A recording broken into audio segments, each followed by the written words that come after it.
Barakatha Yahweh, Barakatha Yahushai, Barakatha Yahweh, Barakatha Yahushai, Barakatha Yahweh, Barakatha Yahweh, Bashim Yahushai, Bahashim, Bakar Kodash. Double honors to the apostles and the elders of Great Millstone with you well. I want to say salutations to the hopeful elect out there. Akim to the Dakim that do this thing in most truth and sincerity. I'm the priest Shaman, and this week's topic is going to be entitled Ruling Your Spirit is Not Easy.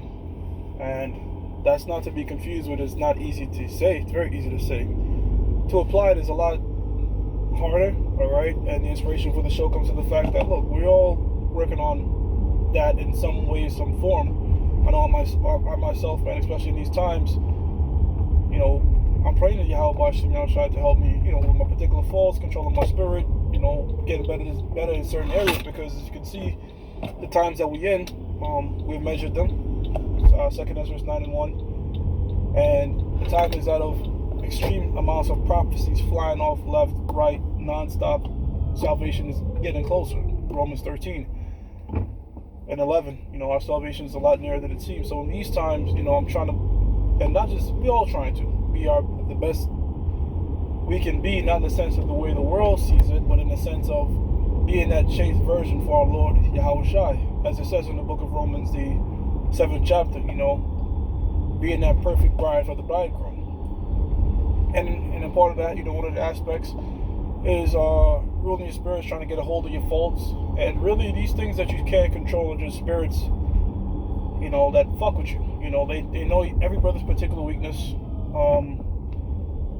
Even you know your own weaknesses, and you try to work on them, but sometimes them spirits get the best of you. It's just going to happen, whether you have, every brother has their own personal particular faults, their own personal particular things they got to work on, and it's not going to come easy in time. The apostle elder Gabar did a humbling lesson. It makes, of course, it made sense. He spoke about the fact that, look, 13, 14 years since the YouTube era, but we're still young men, right? So we still have a lot to learn in this thing. We still have a lot to grow in this thing. But we're approaching the end of this thing, so if we could acquire the traits of, a grown man, in a sense, for instance, a lot of people get older, but not everybody grows up. So we try to grow up spiritually, mentally, due to the time, a lot faster than they had to, right? And a part of that is, controlling your spirit, controlling your emotions, having a rule over your emotions, having a rule over your faults, right? And we're learning, Apostle Tahar, he sometimes he gives examples of how he goes about with dealing with people in the world, because sometimes you might be in a situation in the world where you have to apply the scriptures, using subtlety, using a soft answer, and that a part of that is controlling your spirit. You might have a temper problem, right? You might have impatience, and sometime in the world, you're dealing with somebody, and you want to knock them the fuck out, something like that. You know what I'm saying? Or you might be just impatient overall. So, okay, patience is a thing that I might lack. So, how can I, communication. With brothers, you might not like to talk a lot on the phone, right? But sometimes you need to have a long conversation with a brother in a particular situation, because it might help cheer up the spirit. So it's small, subtle things, but you fine tune those things over a period of time, right? And you get the product that you have with our current leaders, man, and teachers, right? You see seasoned men that apply the scriptures all the time, and you look up to that, and you want to do that, but it's a lot easier to just say that than to apply it. So that's how come I'm entitling this to the spirit. It's not easy to rule your spirit, because brothers say it, we all say it,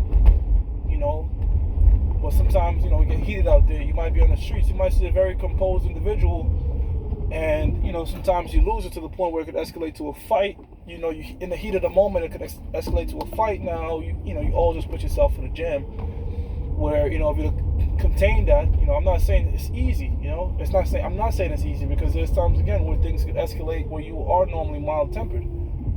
But again, let's use our apostles and elders for example. They told us, it was like, look, man, we used to get into fights, we got arrested, we've been there, done that.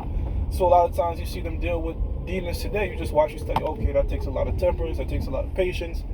sometimes people come up, you don't even want to fucking bother with them because you see where they're going. But you see the apostles, they'll deal with them, and again, that patience, man, that is not easy, And I'm saying that's just one aspect, right? Scriptures in Romans tells us to examine ourselves, and we know that we are our biggest enemy, right? Our biggest faults comes from the shit that we can't see from our perspective, because sometimes those demons can cloud your judgment.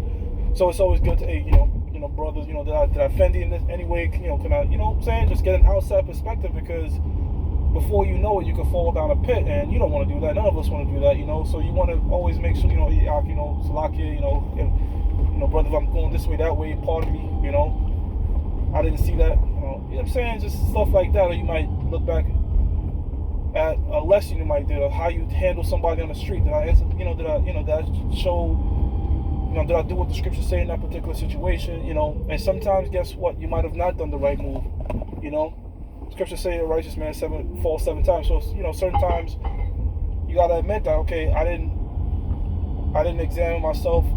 I was hasty, I was impatient, I got emotional, I didn't rule my spirit in that situation. Let me do a better job next time. And Duwadi Habashim Yashai for, making me see that, putting a bit of mercy in that situation, And a prime example I could give too right now is one time brothers might have been all into the club. That spirit could hit you heavy. You just want to get a drink, you just want to dance with a bitch because all the hell you go through. But sometimes you gotta say, look, man, this is the hell we've been put in, and if I get out of hand with trying to release my frustration in that way, it could lead to harmful shit. I was watching this dude, Michael Francis, former mafia guy, and when he counsels these college players, he's like, look, man, what good happens in the club after 12, Pretty much he's saying when you stay out there late and don't focus on your football and your athletics or whatever, you could get in heavy jams. And that's true, that's something, that's the man speaking from wisdom and knowing that particular situation. He's been there, done that. He's like, look, nothing good comes from that, So, brothers have tons of experience and stuff they can share with you.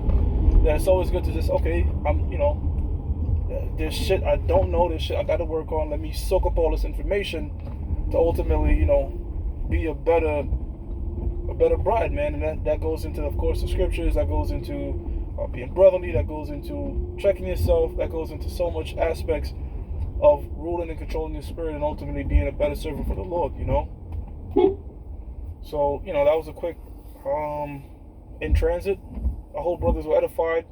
I'm going to give all praises to Yahweh, Ba'ashim Yahushua, Ba'ashim Rakak Kodash. I'm going to say double honors to my apostles and my elders. Okay? And of course, salutations to the whole elect, all you Akim to Sadakim that do this thing in the utmost truth and sincerity. Shalom.